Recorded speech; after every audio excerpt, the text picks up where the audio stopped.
Hello guys, welcome to my YouTube channel. Hello guys, आज का हमारा लेक्चर होगा कॉर्निया।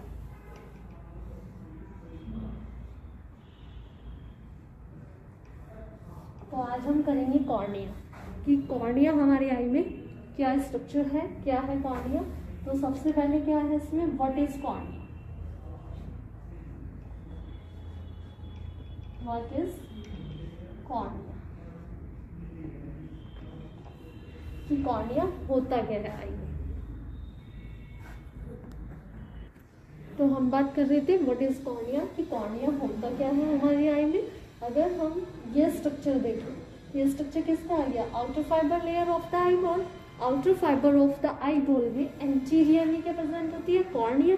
कितना एरिया में होता है, 1/6 एरिया।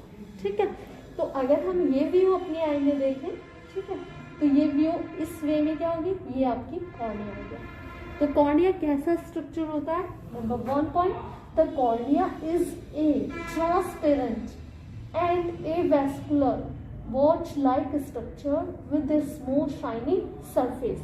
तो कैसा स्ट्रक्चर है ये, कॉर्निया इज अ ट्रांसपेरेंट यानी कि जिसके आर पार हम देख सकते हैं। कॉर्निया हमारी आई में कोई कलर वाला पॉइंट नहीं है, ये ट्रांसपेरेंट स्ट्रक्चर होता है। जिसमें कलर होते हैं वो किसके कलर आ जाते हैं, कलर आइरिस के आते हैं। तो ये ट्रांसपेरेंट स्ट्रक्चर है एंड ए वेस्कुलर यानी कि इसमें ब्लड वेसल्स प्रेजेंट नहीं होती। ठीक है, वॉच लाइक, जिस तरीके से आपकी वॉच होती है, हैंड वॉच होती है, उसका जो ग्लास होता है वो कैसा होता है, एक गोल सर्कल में होता है। ठीक है, तो एक watch like structure.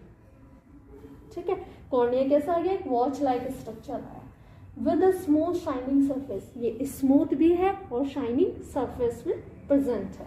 Second point क्या कहता है हमारा, it from anterior 1/6 part of the outer fibre cord of the eye ball. तो outer fibre layer, eye ball की फर्स्ट लेयर है आउटर फाइबर लेयर, उसके एंटीरियर में क्या प्रेजेंट हो जाता है, एंटीरियर में, ये एरिया इसका एंटीरियर आ गया है। इसमें 1/6 part of outer fibre layer यानी कि या तो आप कॉर्ड बोल लीजिए इसको या फिर लेयर बोल लीजिए, एक ही बात है। तो layer of the eye ball, outer fibre layer के 1/6 पार्ट में कॉर्निया प्रेजेंट होता है। तो फिर इसमें थर्ड पॉइंट हमारा क्या कहता है, cornea is the most refractive medium of the eye. Cornea क्या है, refractive medium of the eye, most refractive medium of the eye है क्योंकि ये ट्रांसपेरेंट है। कॉर्निया हमारा कैसे हो गया, ट्रांसपेरेंट हो गया। तो जो भी रेज जा रही है हमारी आई में एंटर होकर इससे जाती है। It is characterise by the high degree of transparency. तो ये करेक्टराइज क्या करता है, हाई डिग्री ऑफ ट्रांसपेरेंसी। तो कॉर्निया फोर्थ पॉइंट हमें क्या कहता है इसका, the transparency is depend upon several factor, the regularity of anterior epithelium surface. तो ट्रांसपेरेंसी किस पर डिपेंड कर रहा है, ट्रांसपेरेंसी डिपेंड कर रहा है regularity of anterior epithelium surface of the cornea and overlying the tear the regular organization stromal and collagen of cells and avascular nature of the cornea। तो हमारा कॉर्निया कैसा है, avascular nature of the cornea। तो fifth point हमारा क्या कहता है, the cornea is a border anteriorly by the pre corneal tier film. तो कॉर्निया बॉर्डर्ड कहाँ हो रहा है, pre corneal tier film and posteriorly by the anterior chamber. अब ये डायग्राम में देखिए आप, यहाँ पर ये आपका क्या है, कॉर्निया। कॉर्निया से पहले यहाँ पर क्या आ जाती है, टीयर फिल्म। ठीक है, उसके बाद ये वाला चैम्बर, जब यहाँ पर आइरिस बन जाएगा, ये देखिए आप,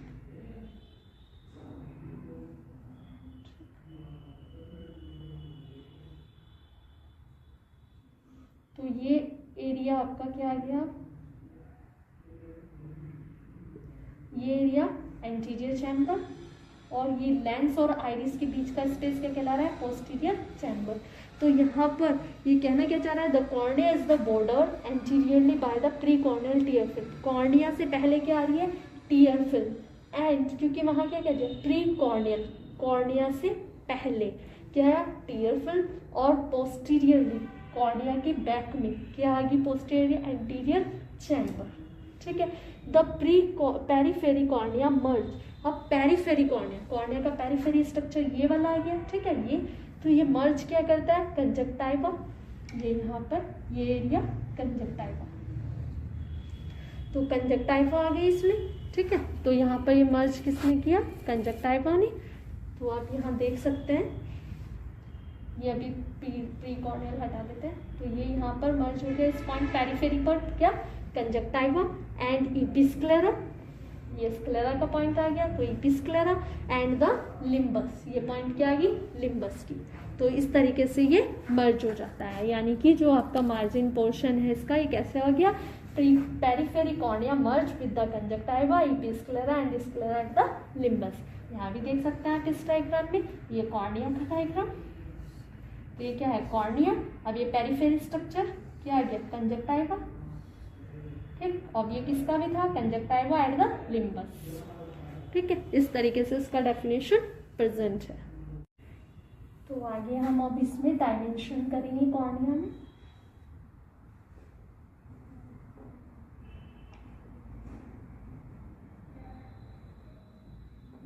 डायमेंशन, ठीक है। तो अब हम डायमेंशन देखेंगे कॉर्निया का क्या होता है। तो अब हम इसमें डायमेंशन कर रहे हैं कि डायमेंशन क्या होता है। तो फर्स्ट पॉइंट डायमेंशन का, कि फर्स्ट पॉइंट क्या कहता है हमें, the anterior surface of the cornea is elliptical with an average. तो इसका जो इंटीरियर सरफेस आया है कॉर्निया का, वो कैसा है, elliptical with an average horizontal diameter, कितना होगा, 11.75 mm, एंड वर्टिकल डायमीटर कितना होगा, 11 mm, ठीक है। तो हम फर्स्ट पॉइंट पहले देखेंगे कि फर्स्ट पॉइंट में कैसे आ रहा है, ये horizontal diameter 11.75 mm and vertical diameter 11 mm। तो देखिए हमारा पॉइंट नंबर 1 अभी क्या कह रहा है, the anterior surface of the cornea is elliptical. Cornea कैसा है, इलिप्टिकल, यानी कि ये एरिया आप देख रहे हैं इस शेप में, ये इलिप्टिकल एरिया है, ठीक है, इस elliptical with average horizontal diameter. तब हम इसमें हॉरिजॉन्टल डायमीटर देखते हैं कि साइड व्यू, ये हमारा डायग्राम कॉर्निया का साइड व्यू आ गया है एंड ये फ्रंट व्यू, एंड ये सरफेस मैंने आपको शो कराई इस डायग्राम में, ये anterior surface of the cornea, ये posterior surface of the cornea. तो हम इसमें देख रहे हैं कि एंटी यानी कि हॉरिजॉन्टल फ्रंट व्यू में शो कराएंगे कि हॉरिजॉन्टल डायमीटर कितना होता है। हॉरिजॉन्टल डायमीटर ये देखिए, ये फ्रंट व्यू है डायग्राम, इसमें ये व्यू, ठीक है। हॉरिजॉन्टल डायमीटर कितना आ गया, 11.75 mm, ठीक है, ये आ गई हमारी हॉरिजॉन्टल डायमीटर। अब हम देखते हैं साइड व्यू डायग्राम में कि फ्रंट साइड व्यू में कि इसका जो हॉरिजॉन्टल इतना था और वर्टिकल डायमीटर कितना रहता है। तो वर्टिकल कितना होगा इसमें, 11 mm। तो ये आ गई वर्टिकल, ठीक है। अगर आप यहीं देखें तो यहाँ देख लीजिए, वर्टिकल डायमीटर कितना आ गया, 11 mm। तो यहाँ पर जो आया ये,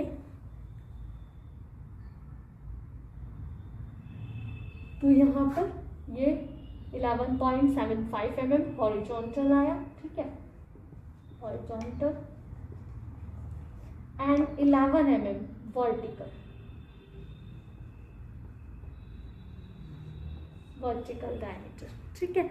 तो अब हम नेक्स्ट इसमें देखेंगे क्या, पोस्टीरियर सरफेस। सेकेंड पॉइंट हमारा क्या कहता है, the posterior surface of the cornea is circular. Posterior surface ये एंटीरियर सरफेस थी, इसमें हमने अभी देखा कि हॉरिजॉन्टल इतना है और वर्टिकल इतना है।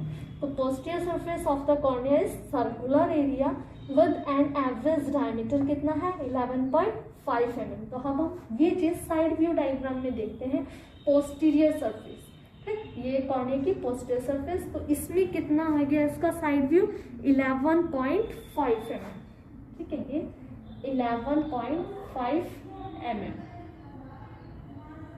ठीक है। तो ये थी हमारी क्या, पोस्टीरियर सरफेस, पोस्टीरियर सरफेस, इसमें आ गई 11.5 mm और ये आ गया हॉरिजॉन्टल एंड वर्टिकल।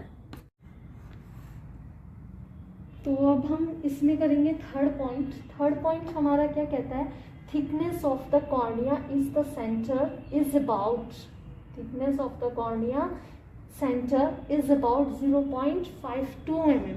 तो अब हम इस डायग्राम के माध्यम से देखेंगे इसको, कॉर्निया को। तो इस डायग्राम में क्या है कॉर्निया का सेंटर थिकनेस, उसने कहा कि सेंटर थिकनेस कितना है, ये आपका क्या आ गया कॉर्निया का सेंटर एरिया कितना आ गया 0.52 mm, ठीक है, सेंटर से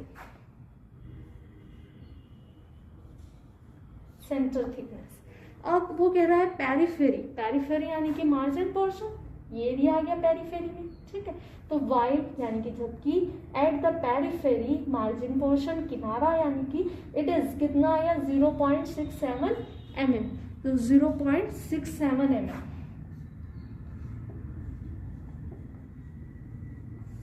ठीक है। तो आइए अब हम इसमें 4 पॉइंट कर रहे हैं। 4 पॉइंट में क्या है, radius of curvature the centre, radius of curvature centre से कितना है 5 mm। तो अब हम इसी डायग्राम का यूज कर लेते हैं सेंटर से। तो एंटीरियर सरफेस है, तो सेंटर में कितनी आ गई इसकी, सेंटर में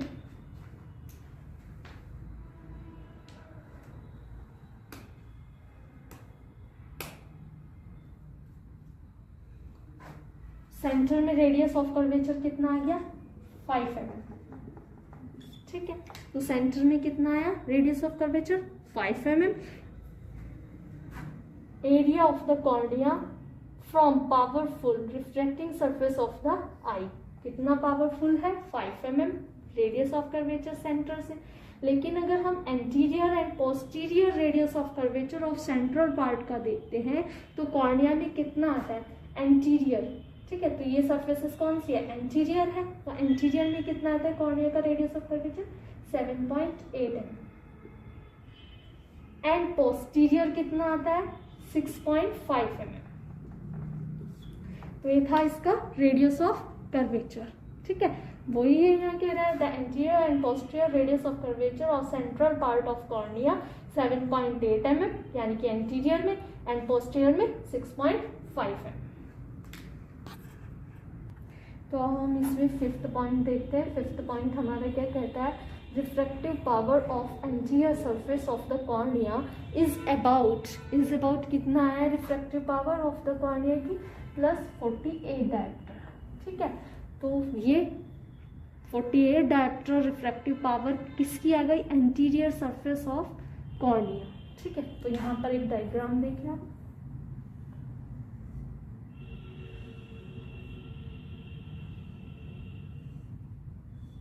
ये एंटीरियर सरफेस और ये पोस्टीरियर सरफेस। अब एंटीरियर सरफेस का कितना कह रहा है +48 डायप्टर, और जबकि वो कह रहा है that of its posterior surface is about कितना -5 डायप्टर, तो माइनस कितना 5 डायप्टर। अब +48 से 8 डायप्टर से आप -5 कर देंगे तो कितना रह जाएगा +43 डायप्टर, ठीक है। तो ये रह गया +43 डायप्टर। तो अब हमने बाद में आगे क्या कहा, दस the net refractive power of the cornea is about +43 dioptre.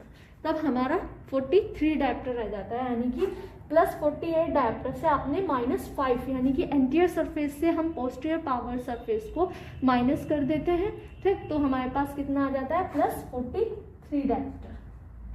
अब आगे क्या है इसमें, which is there fourth of the total refractive power of the आई।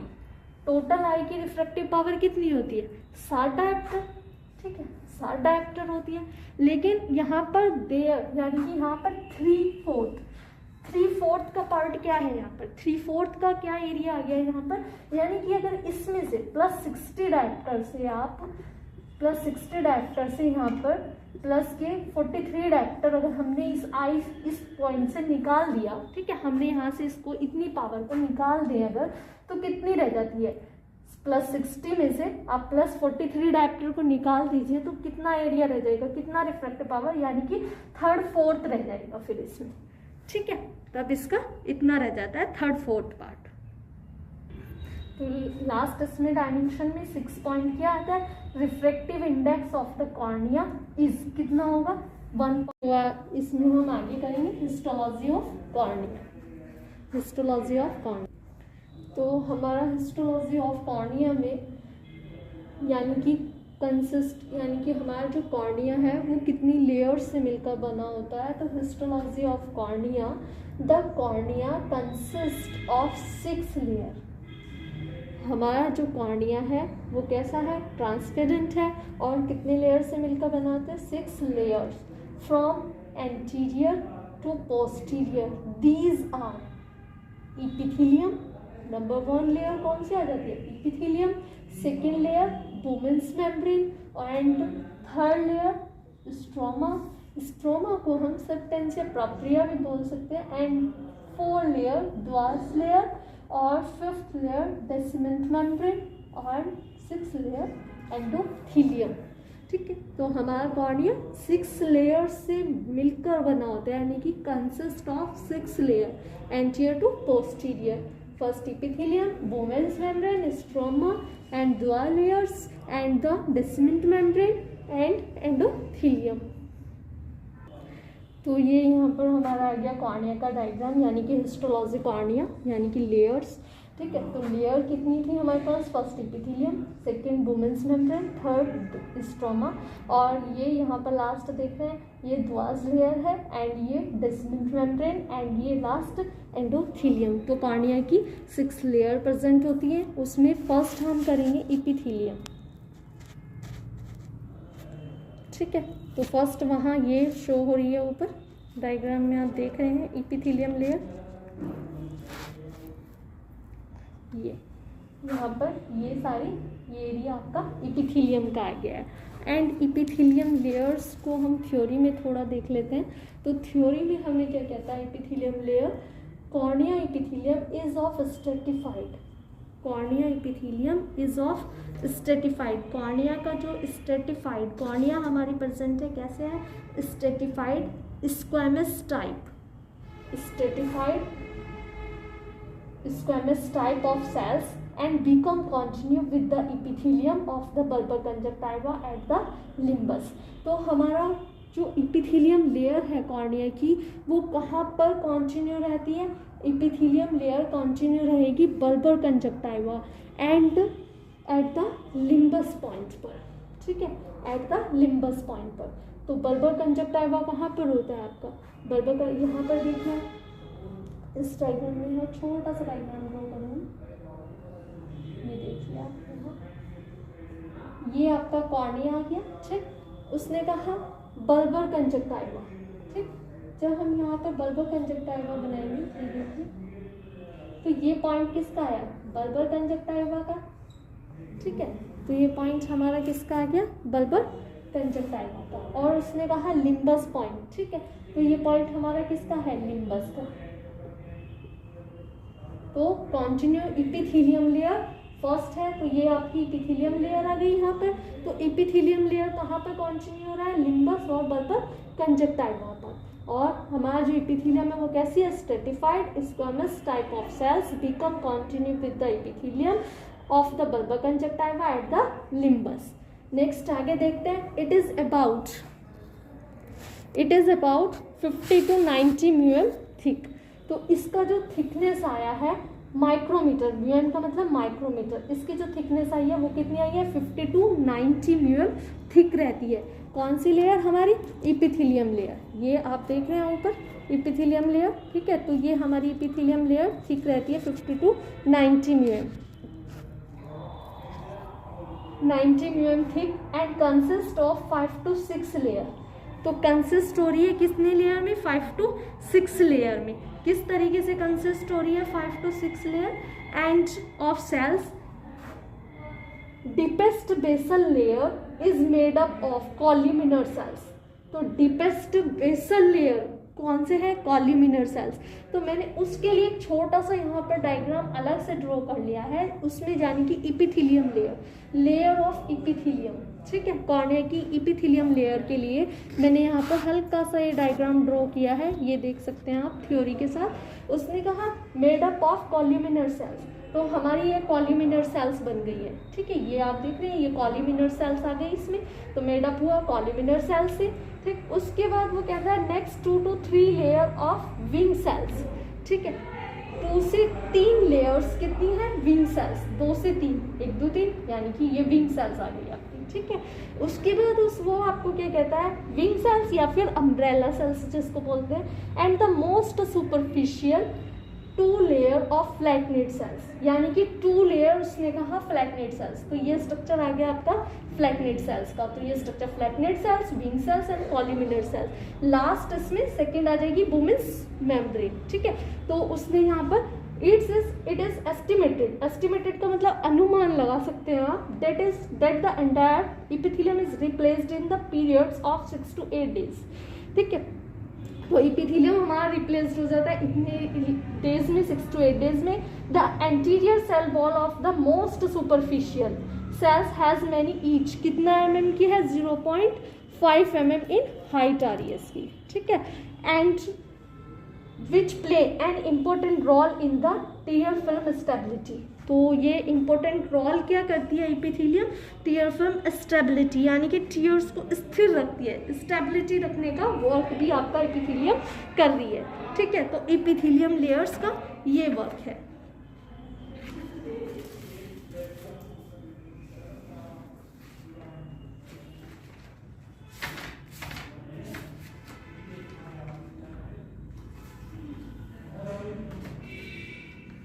तो ये कम था हमारा इपिथेलियम वर्क आगे लेयर्स, ठीक है। अब हम बात करेंगे सेकेंड लेयर यानी कि वुमेन्स मेम्ब्रेन। देखिए second layer Bowman's membrane, number 2 layer, ठीक है। अगर आप डायग्राम में देखते हैं तो ये गैप आ रहा है इपिथेलियम के नीचे, ये वुमेन्स मेम्ब्रेन है, ठीक है। तो हम वुमेन्स मेम्ब्रेन करेंगे। Bowman's membrane of the cornea, Bowman's membrane is thin, Bowman's membrane क्या है, थिन है, ठीक है। तो थिन एरिया, डेलिकेट यानी कि स्ट्रॉन्ग है, मजबूत है ये layers. And non cellular membrane, यानी कि इसमें कोई सेल मेम्ब्रेन नहीं होती। एंड कंपोज्ड ऑफ कोलेजन, तो ये कंपोज्ड कैसे हो रही है, कोलेजन फाइबर्स से। And collagen fibres underline the epithelium, तो आप खुद भी देख रहे हैं डायग्राम में अंडरलाइन किसके रहती है, इपिथेलियम की। तो underline the epithelium, it is about, इसका जो थिकनेस है वो कितना है, 8 to 40 μm, यानी कि 8 से 14 μm micrometre in thickness. And binds, कहाँ पे बाइंड्स हो रही है, binds the cornea stroma anteriorly with basement membrane of the epithelium. आप खुद डायग्राम में देख सकते हैं बेसमेंट मेम्ब्रेन किसके है, इपिथेलियम के बेस में आ रही है, ठीक है।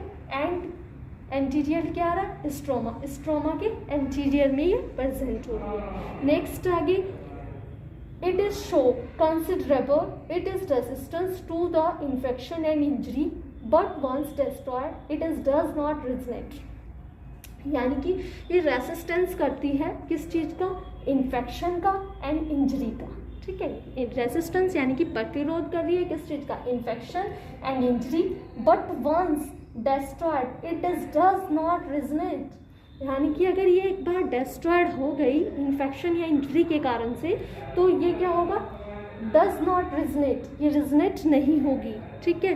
तो ये रिजनेट यानी कि दोबारा रिजनेट नहीं हो पाएगी। और this is layer is smooth, second ये क्या कहता है, यह लेयर आपकी कैसी है, स्मूथ है। बेस फॉर द इपिथेलियम, किसके बेस में आ रही है, इपिथेलियम के बेस में आ रही है।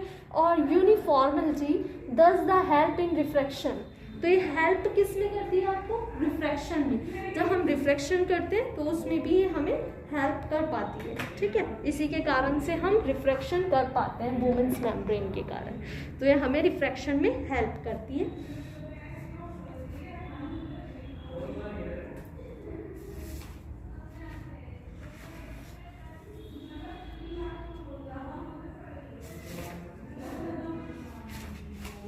तो नेक्स्ट हम करेंगे इसमें लेयर आपकी स्ट्रोमा।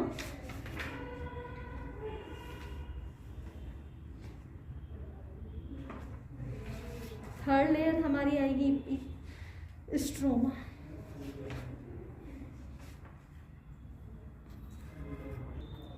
और इसमें एक वर्ड और आया है ये यूनिफॉर्मिलिटी, ठीक है। तो यूनिफॉर्मिलिटी यानी कि इसका मतलब क्या होता है, यूनिफॉर्म यानी कि एक समान होता है, यानी कि कोई भी अगर आप देख रहे हैं यहाँ इपिथेलियम वुमेन्स मेम्ब्रेन को, ये एक समान बना हुआ है, ठीक है।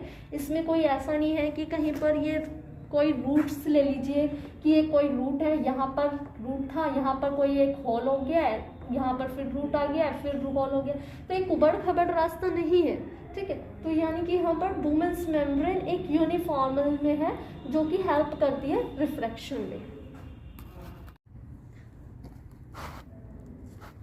तो नेक्स्ट लेयर हमारी आती है इसमें स्ट्रोमा। थर्ड लेयर है कॉर्निया की स्ट्रोमा, और अगर आप डायग्राम में देखें तो ये आपका डायग्राम आ जाता है इसमें, ठीक है। तो ये लेयर आपकी स्ट्रोमा आ जाती है, ठीक है। तो स्ट्रोमा लेयर्स में देखते हैं, स्ट्रोमा को आप सबटेंसिव प्रोप्रिया भी बोल सकते हैं। तो स्ट्रोमा में this layer is about 0.5 mm in thickness. तो इसकी जो थिकनेस है स्ट्रोमा लेयर की वो कितनी रह जाती है, 0.5 mm in thickness, and constitutes most of the cornea. तो ये कॉन्स्टिट्यूट्स कैसे हो रही है, मोड्स ऑफ द कॉर्निया। तो इसमें this layer is about 0.5 mm in thickness and constitutes most of the cornea, total 90% thickness. तो स्ट्रोमा की कॉर्निया के अंदर स्ट्रोमा लेयर जो है थर्ड लेयर, उसकी टोटल थिकनेस कितना होता है, 90% टोटल थिकनेस, और it is consist is collagen fibrils. तो ये किससे, कोलेजन फिब्रिलिस से कंसिस्ट होता है, and lamellae and the cells. This are ground by mucopolysaccharide. अब आप देख रहे हैं इस डायग्राम में देखिए, दिस आर ग्राउंड, ये आपकी थ्योरी क्या कहती है, this are ground by mucopolysaccharide. तो म्यूकोपॉलीसेकेराइड ग्राउंड सब्सटेंसिया प्रोप्रिया। तो यानी कि सब्सटेंसिया प्रोप्रिया हम किसको बोल रहे हैं, स्ट्रोमा लेयर को। और स्ट्रोमा लेयर की जो ग्राउंड एरिया देख रहे हैं, इसमें एक द्रव्य भरा रहता है जिसको हम म्यूकोपॉलीसेकेराइड द्रव्य बोल रहे हैं, ठीक है। तो नेक्स्ट इसमें क्या कहते हैं, the lamellae. The lamellae are arranged in each layer. तो ये लैमेली कैसे, यानी कि जो लेयर्स हैं ये किस तरीके से बनी हुई है, मैनी लेयर्स से, अरेंज इन मैनी लेयर, 200 से 250 इतनी लेयर्स से मिलकर ये बनी होती है। In each layer the lamellae are of the 1/3 part of the stroma are not only parallel. तो 1/3 part of the stroma are only parallel to each the other, but also the corneal plane. लेकिन also cornea कैसा है, plane, but and become continuous रहता है कहाँ, with the scleral lamellae. यानी कि continue कहाँ रहता है स्ट्रोमा, स्क्लेरल लैमेली में, एट द लिम्बस पॉइंट पर, ठीक है। तो एट द लिम्बस पॉइंट तक ये कॉन्टिन्यू रहता है। Then the posterior 2/3 part of the stromal cells. तो स्ट्रोमा लेयर में posterior area 2/3 of the stroma cells collect करता है किस चीज को, केराटोसाइट्स को और फिब्रोब्लास्ट को, and the corneal keratocytes constitutes. तो केराटोसाइट्स कॉन्स्टिट्यूट्स कितना होता है, 2 to 4% of the volume of the stroma in human में। The keratocytes are fibroblast which are found throughout the stroma. All the blood vessels are present at the limbus. तो इसकी जहाँ पर cornea कैसा है, कॉर्निया हमारा avascular structure है। तो कॉर्निया में जो ब्लड बोलते हैं तो वो ब्लड कहाँ आ रहा है, लिम्बस पॉइंट पर। The normal stroma is totally avascular. हमारा स्ट्रोमा लेयर टोटली कैसा है, एवास्कुलर स्ट्रक्चर है। फोर्थ लेयर की बात करेंगे हम इसमें, द्वाज लेयर। तो फोर्थ लेयर आ जाती है इसमें द्वाज लेयर। द्वाज लेयर आप डायग्राम में आप देखें, ये आप लास्ट देख रहे हैं, ये लेयर आपकी द्वाज लेयर है, ठीक है। ये उसके बाद बेसिमेंट हो जाएगी, फिर एंडोथीलियम आ जाएगी। तो द्वाज लेयर किस टाइप से कैसी है, तो द्वाज लेयर देखते हैं। According to Dua's layer, according to a 2013 paper by Harminder Singh Dua. इसको किसने प्रेजेंट किया, इसकी जो रिसर्च की हरमिंदर सिंह द्वाज ने की। ग्रुप एट द यूनिवर्सिटी, तो group at the university of the Nottingham. तो नथिंगम से है, is a layer of cornea, cornea की लेयर। इट इज ए सेलुलर, तो इट इज ए कैसी है, सेलुलर है, एंड ए सेलुलर स्ट्रक्चर है ये, ठीक है। तो इसमें acellular structure it is, यानी कि इसमें कोई ए सेलुलर स्ट्रक्चर है, structure it is hypothetically 15 micrometre. इसका जो हाइपोथेटिकली है वो कितना है, 15 माइक्रोमीटर की है, और मिलियंस कितना आता है, 0.59 इतना इसका थिकनेस रहता है, 15 micrometres. And the fourth quarter layer, इसको आप क्वार्टर लेयर भी बोल सकते हैं, एंड ये फोर्थ नंबर पर आ रही है कॉर्निया में, इसलिए फोर्थ क्वार्टर लेयर इसको हम बोल रहे हैं। Layer are located between the cornea, किसके बीच में, स्ट्रोमा एंड डेसिमेंट मेम्ब्रेन। तो किसके बीच में द्वार लेयर आ जाती है, stroma and Descemet membrane. It is very strong and impervious to air. तो कैसी है ये लेयर आपकी, वेरी स्ट्रॉन्ग लेयर है एंड इम्प्रीवियस टू एयर, इस टाइप की आपका द्वाज लेयर है, ठीक है। तो द्वाज लेयर किस टाइप से होती है, डायग्राम में देखिए किस किस के बीच आई हुई है द्वाज लेयर आपकी, स्ट्रोमा एंड नीचे क्या गया इसका, डेसिमेंट मेम्ब्रेन। तो ये बीच में आ जाती है द्वाज लेयर, ठीक है। तो अब हम बात करेंगे डेसिमेंट मेम्ब्रेन पर। तो हम अब इसमें करते हैं डेसिमेंट मेम्ब्रेन, फिफ्थ लेयर है डेसिमेंट मेम्ब्रेन। तो फिफ्थ लेयर ऑफ कॉर्निया में डेसिमेंट मेम्ब्रेन डायग्राम में देखिए आप, ये डायग्राम है, ठीक है। तो डायग्राम में ये द्वाज के नीचे वाला ये जो गैप आ रहा है ये आपका डेसिमेंट मेम्ब्रेन है, ठीक है। तो डेसिमेंट मेम्ब्रेन में थ्योरी में देखते हैं क्या कहती है theory. Descemet membrane it is strong, Descemet membrane कैसी है, स्ट्रॉन्ग है, होमोजीनियस लेयर विच बाइंड्स, कहाँ पे बाइंड्स हो रही है, द द्वाज पोस्टीरियरली। आप खुद भी देख सकते हैं डायग्राम में, ठीक है। तो ये आपकी कैसी होगी, ये यहाँ पर द्वाज आ गई, उसके नीचे क्या आ रही है, डेसिमेंट मेम्ब्रेन। तो ये कहाँ पर बाइंड्स हो रही है, द्वाज के पोस्टीरियरली में, ठीक है, नीचे। तो पोस्टीरियरली एंड इट कंसिस्ट, ठीक है। तो यहाँ पर आगे देखिए, इट कंसिस्ट ऑफ कोलेजन। तो ये कंसिस्ट कैसे होती है, कोलेजन से, ऑफ ग्लाइकोप्रोटीन से, विद नो इलास्टिसिटी फाइबर्स, ठीक, विजिबल बाय इलेक्ट्रॉन माइक्रोस्कोपी। अगर हमें इसको देखना है तो किसके द्वारा देख सकते हैं, इलेक्ट्रॉन माइक्रोस्कोपी के द्वारा। It thickness with various age being 3 mm at birth. तो इसकी 3 mm थिकनेस रहती है कब, बर्थ में, यानी कि जन्म से, एंड 10 to 12 mm कब रहती है, इन यंग अडल्ट में, यानी कि 3 mm रहेगी बर्थ में, ठीक है, एंड 10 से 12 mm कब रहेगी, इन यंग अडल्ट में। इट इज़ वेरी रेसिस्टेंस, ये किस चीज़ का रेसिस्टेंस करती है, प्रतिरोध करती है, टू केमिकल, ठीक है, केमिकल एजेंट ट्रोमा इन्फेक्शन, यानी कि कोई भी अगर आई में कोई केमिकल रिएक्शन कुछ भी चला जाता है उसका रेसिस्टेंस करती है, एजेंट एंड ट्रोमा यानी कि चोट लगने का, एंड द इन्फेक्शन कोई भी इन्फेक्शन होने का, तो एंड पैथोलॉजिकल या फिर कोई भी पैथोलॉजिकल यानी कि कोई भी एक ऐसे एरिया जिसके कारण से आपको इसमें कोई इन्फेक्शन हो रहा है, एंड प्रोसेस फर्दर, तो फर्दर प्रोसेस क्या है, अनलाइक द वुमेन्स मेम्ब्रेन। तो ये further like unlike the Bowman's membrane when destroyed it can regenerate. तो जिस तरीके से आपकी वुमेन्स मेम्ब्रेन थी कि एक बार अगर डेस्ट्रॉयड हो गई तो वो दोबारा उत्पन्न नहीं हो रही थी, लेकिन यहाँ पर क्या है, दोबारा रिजनेट हो सकता है, रीजनरेशन हो सकता है इसका दोबारा से, ठीक है। तो ये डेसिमेंट मेम्ब्रेन क्या है, दोबारा से अगर डेस्ट्रॉयड हो जाती है तो ये दोबारा उत्पन्न हो जाती है, ठीक। इसमें और वुमेन्स मेम्ब्रेन में दोनों में यही कंफ्यूजन रहता है कि वुमेन्स मेम्ब्रेन जो हमारी होती है वो क्या है, दोबारा उत्पन्न नहीं होती, उसमें रीजनरेशन नहीं हो पाता है, और जबकि when destroyed it can regenerate, तो यानी कि अगर ये डेस्ट्रॉयड हो गए डेसिमेंट मेम्ब्रेन, इसमें रीजनरेट हो सकती है, ठीक है। अब हम नेक्स्ट करेंगे एंडोथीलियम। तो अब हम इसमें करेंगे एंडोथीलियम लेयर। एंडोथीलियम लेयर कौन सी लेयर है, 6 लेयर कॉर्निया की, ठीक है। तो ये नंबर 6 लेयर है, यानी कि लास्ट लेयर है कॉर्निया की। तो डायग्राम में देखिए, डायग्राम में ये, तो ये लास्ट लेयर आ गई आपकी एंडोथीलियम लेयर। तो एंडोथीलियम लेयर को हम थ्योरी में थोड़ा देखते हैं, तो थ्योरी के हिसाब से देखते हैं हम इसको।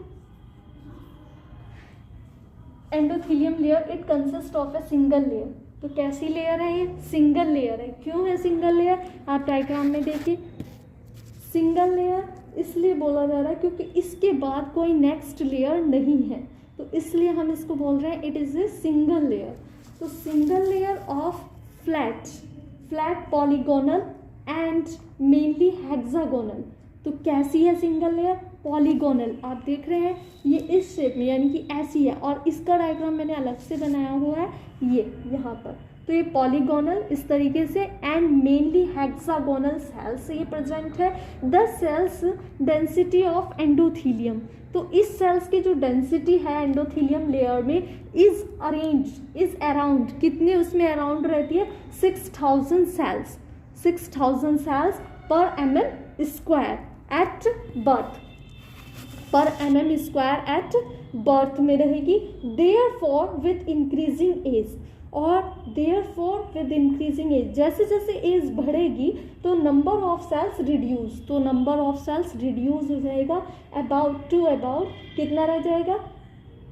2400 से लेकर 3000 cells per mm square sales इन यंग अडल्ट में बचेगा। ठीक है, तो 6000 सेल्स कब थे? एट बर्थ में थे, लेकिन फिर जैसे एज इंक्रीज होती है तो वो कितने रह जाते हैं? 2400 से लेकर 3000 सेल्स रह जाती हैं per mm square in young adult में। And the endothelial cells are best by specular microscope. अगर हमें इस लेयर को बेस्ट देखना है तो हम स्पेकुलर माइक्रोस्कोप का यूज़ कर सकते हैं। ठीक है, तो आगे नेक्स्ट इसमें देखिए, अब हम इसमें इस डायग्राम के माध्यम से पूरा लेयर्स देखते हैं कि किस तरीके से हमारी लेयर कंसिस्ट हुई थी। ठीक है, तो हमारी फर्स्ट लेयर कौन सी थी? इपिथीलियम। ठीक, इपिथीलियम ये लेयर आ गई। ठीक है, तो इपिथीलियम जो लेयर थी वो कितना थिकनेस रहती है? 50 to 90 mm। तो इपिथीलियम लेयर का जो थिकनेस था वो 50 से 90 माइक्रोमीटर का था। ठीक है, एंड थिक एंड रीजनरेशन, इसमें रीजनरेशन हो सकता है and make the stratified and squamous cells, और मेक हो रही थी यानी कि बन रही थी स्ट्रेटिफाइड से एंड स्क्वामस सेल्स से। इसी के अकॉर्डिंग हम वुमेन्स मेम्ब्रेन देखते हैं। Second Bowman's membrane 8 to 14 mm thickness है, यानी कि 8 से 14 माइक्रोमीटर इसका जो है थिकनेस है। एंड डज नॉट रीजनरेशन, इसमें रीजनरेशन नहीं हो सकता। And thinnest help in refraction, और ये थिनेस्ट है और हेल्प करती है इन रिफ्रैक्शन में। ये मेक कैसे हो रही है, बन कैसे रही है? कोलेजन फिब्रिलिस से। थर्ड लेयर आती है हमारी स्ट्रोमा। स्ट्रोमा का जो थिकनेस है वो कितना रहता है? 0.5 mm थिक रहती है एंड टोटल 90% इसकी थिकनेस होती है, और मेक होता है कैसे? कोलेजन फिब्रिलिस से। उसके बाद आती है नीचे द्वाज लेयर, नंबर 4 लेयर। ठीक, द्वाज लेयर में भी 15 माइक्रोमीटर थिक रहता है एंड ये स्ट्रॉन्ग होती है। डेसिमेंट मेम्ब्रेन आती है, तो डेसिमेंट मेम्ब्रेन में देखिए आप, डेसिमेंट मेम्ब्रेन 3 mm बर्थ में रहती है, यानी कि 3 माइक्रोमीटर बर्थ से रहेगी इतना थिकनेस। एंड अडल्ट में 10 से 12 mm रहता है एंड अडल्ट रीजनरेशन हो सकता है इसमें, एंड स्ट्रॉन्ग लेयर है ये। ठीक, लास्ट एंडोथीलियम देखते हैं। इसकी जो शेप होती है वो हेक्सागोनल होती है एंड डेंसिटी इसकी कितनी रहती है? 6000 सेल्स पर mm स्क्वायर, इतना डेंसिटी रहती है इसकी बर्थ में। And therefore with increasing age the number of cells is reduce to about 2400 to 3000 cells per mm square. तो जैसे एज इंक्रीज होती है तो नंबर ऑफ सेल्स रिड्यूस होते हैं, तो इतने से इतना रह जाता है। तो ये था हमारा लेयर ऑफ द कॉर्निया। तो हमारा जो ब्लड सप्लाई है कॉर्निया में, तो वैसे तो हमारा कॉर्निया कैसा होता है? ए वेस्कुलर स्ट्रक्चर होता है, तो उसमें ब्लड आता कहाँ से है? ठीक है, तो हम उस टॉपिक पर हम इसमें डिस्कस करेंगे। The cornea is an vascular. ठीक है, तो हमारा जो कॉर्निया है वो कैसा है? एन ए वेस्कुलर स्ट्रक्चर, यानी कि ब्लड वेसल्स एब्सेंट। कॉर्निया में ब्लड वेसल्स एब्सेंट होती हैं। ठीक है, ये ए वेस्कुलर स्ट्रक्चर है। तो सेकेंड पॉइंट देखिए, इसमें हमारा क्या कहता है? Small loops drive from the anterior ciliary vessels invade, यानी कि involve its periphery for about 1 mm and provide nourishment. ठीक है, तो ये पॉइंट आपको कह रहा है क्या कि कॉर्निया में स्मॉल लोब्स होते हैं। वैसे हमारा कॉर्निया क्या है, एवेस्कुलर स्ट्रक्चर है, उसमें कोई ब्लड वेसल्स नहीं होती, वहाँ एब्सेंट होता है ब्लड वेसल्स, लेकिन small loops drive from the anterior ciliary vessels invade, कहाँ, पेरिफेरी से, पेरिफेरी अबाउट 1 mm, 1 mm से इसमें ब्लड का प्रोवाइड हो रहा है इनवर्ट 1 mm। तो आप देखते हैं जो हम डायग्राम ड्रॉ कर रहे हैं, ये देखिए कॉर्निया एंड ये स्ट्रक्चर क्या बन गया, स्क्लेरा का। ठीक है, तो ये स्क्लेरा आ गई, ये कॉर्निया आ गई, ये पॉइंट क्या आ गया, लिम्बस। तो इस लिम्बस पॉइंट पर, तो अगर हम एक डायग्राम और ड्रॉ करते हैं, देखिए ये आपका ये लिम्बस पॉइंट, ये कॉर्निया का आ गया सर्कुलेशन। ठीक है, तो हमारा ये जो है कॉर्निया में 1 mm, यानी कि कॉर्निया में जो हमारा लिम्बस पॉइंट होता है वो कितने mm का होता है, अबाउट 2 mm। ठीक है, तो लिम्बस पॉइंट अबाउट 2 mm का होता है। अब ये 2 mm जब होता है तो यानी कि उसमें ये कॉर्निया है, यहाँ पर ये कंजक्टाइवा आ जाएगी। ठीक है, ये कंजक्टाइवा आ गई इसमें, तो यहाँ पर ये लिम्बस पॉइंट पर तो जो ब्लड हो रहा है यानी कि 1 mm में ब्लड आ रहा है और 1 mm में नहीं आ रहा। तो यानी कि स्मॉल जो लूप्स होते हैं यानी कि 1 mm से वो इसको 1 mm में जो ब्लड आ रहा है वो किस पॉइंट पर आ रहा है, लिम्बस पॉइंट पर। ठीक है, इसमें स्मॉल छोटे छोटे से लूप्स होते हैं इस तरीके से, कॉर्निया के ऊपर इस तरीके से छोटे छोटे से लूप्स आ जाते हैं। तो ये जो लूप्स आए हैं आप देख रहे हैं, ये डबल सर्किल यानी कि एक बाहर वाली एक अंदर वाली, तो ये यानी कि अंदर का 1 mm और बाहर का 1 mm। तो बाहर वाले एरिया में जो होते हैं 1 mm में लूप्स प्रोवाइड हो जाते हैं, तो वो पेरीफेरी एरिया से तब वहाँ ब्लड सप्लाई प्रेजेंट हो रही है। ठीक है, तो 1 mm में ब्लड सप्लाई हो रही है, यहाँ पर नरिशमेंट और ये इसको क्या कह रहा है, न्यूट्रिशन भी प्रोवाइड करा रहा है कॉर्निया को। ठीक है, तो इसमें देखिए यहाँ पर, तो हमने कहा 2 mm लिम्बस होता है, 2 mm, तो 2 mm लिम्बस पॉइंट पर ही ब्लड होता है, यानी कि 1 mm पर छोड़ दिया जाता है और 1 mm पर होता है। तो यानी कि 1 mm पर है और 1 mm पर नहीं होता ब्लड। ठीक, तो इसलिए कहा 1 mm पर प्रोवाइड हो रहा है इसमें ब्लड, यानी कि पेरीफेरी एरिया से कॉर्निया में, एंड नरिशमेंट। तो these loop are not in the cornea but in the सब कंजक्टाइवल टिश्यू। तो यानी कि जो कॉर्निया है, तो कॉर्निया कैसी है, एवेस्कुलर है, तो इसमें जो ब्लड आया वो कहाँ से, सब conjunctival tissue which overlaps the cornea, वो ओवरलूप्स हो जाते हैं, तब यहाँ पर ब्लड प्रेजेंट हो रहा है। तो अब हम करेंगे nerve supply of the cornea. तो इसमें देखिए nerve supply of the cornea, the nerve supply is purely sensory. तो हमारी जो कॉर्निया है उसमें जो नर्व सप्लाई हो रही है वो कैसी है, प्योरली सेंसरी नर्व है। It is drive from the ophthalmic division, जो कि ड्राइव हो रही है ophthalmic division end of the 5th cranial nerve. तो कौन सी नर्व है इसमें, 5th क्रेनियल नर्व सप्लाई करती है कॉर्निया को, जिसका नाम किया जाता है trigeminal nerve, through the nasociliary branch. तो सबसे पहले इसमें क्या आ जाती है, ट्राइजेमिनल नर्व। अब ट्राइजेमिनल नर्व आगे चलेगी तो फिर कहाँ जाएगी, ये आगे चलकर ट्राइजेमिनल नर्व कहाँ ही, ऑप्थेल्मिक डिवीज़न। अब ऑप्थेल्मिक डिवीज़न आगे, तो देखिए आगे ऑप्थेल्मिक नर्व, ऑप्थेल्मिक डिवीज़न आगे चला तो नेज़ोसिलरी नर्व। अब नेज़ोसिलरी नर्व आगे चली तो नेज़ोसिलरी नर्व आगे चलकर लॉन्ग सिलरी नर्व में आती है एंड फिर कंजक्टाइवल नर्व। अब दोनों आपस में जुड़कर क्या बनाएगा, ठीक है, दोनों आपस में इन दोनों का जॉइंट होगा, जुड़ जाएंगी, तो फिर आगे दोनों क्या बनाएंगे, तो देखिए इसमें फिर जो लॉन्ग सिलरी नर्व है वो और कंजक्टाइवल नर्व दोनों आपस में जॉइंट हुआ, जुड़ने के बाद कहाँ आई, प्री कॉर्नियल प्लेक्सिस में आई। प्री कॉर्नियल प्लेक्सिस में आने के बाद ये 70 से 80 नर्व इनर्वेट्स हो जाती हैं एंड फिर उसके बाद स्ट्रोमल प्लेक्सिस में आती हैं, फिर उसके बाद स्ट्रोमल प्लेक्सिस से सब इपिथेलियम प्लेक्सिस में आती हैं एंड सब इपिथेलियम प्लेक्सिस के बाद लूज हो जाते हैं, क्या, शीथ ऑफ स्वान, ये जो सेल्स होती हैं ये लूज हो जाती हैं। उसके बाद ये कहाँ सप्लाई करता है, सप्लाई ऑल ओवर, ठीक है, ऑल ओवर इपिथेलियम लेयर में कॉर्निया की। तो इस तरीके से कॉर्निया की इपिथेलियम लेयर में नर्व सप्लाई होती है। अब हम इसमें न्यूट्रिशन ऑफ द कॉर्निया करेंगे। तो न्यूट्रिशन ऑफ द कॉर्निया में न्यूट्रिशन, कॉर्निया को न्यूट्रिशन कहाँ से मिल रहा है, ठीक है, तो कहाँ से मिलता है, it is drive nutrition from first आता है प्रीलिम्बल ब्लड वेसल्स से, ठीक है। अभी अभी हम ब्लड सप्लाई कर कर आए हैं, मैंने आपको बताया कि ब्लड कॉर्निया में नहीं होता, वो एवेस्कुलर होती है, उसमें ब्लड प्रीलिम्बल ब्लड वेसल्स से आ रहा है। तो यानी कि प्रीलिम्बल ब्लड वेसल्स से वो उसको न्यूट्रिशन प्रोवाइड करा रहा है। सेकेंड, कॉर्निया के बैक में एसी चैम्बर में एक्वोस्यूमर भी प्रेजेंट रहता है, ठीक है, तो उसको वहाँ से भी न्यूट्रिशन मिल रहा है एक्वोस्यूमर से। एंड थर्ड मिलता है ऑक्सीजन से फ्रॉम एटमॉस्फेरिक एयर से, is drive directly through the tear film से, ठीक है, क्योंकि कॉर्निया के आगे क्या आ जाता है टीयर फिल्म एंड बैक में एक्वोस्यूमर, ठीक है। इस तरीके से कॉर्निया को न्यूट्रिशन प्रोवाइड हो रहा है।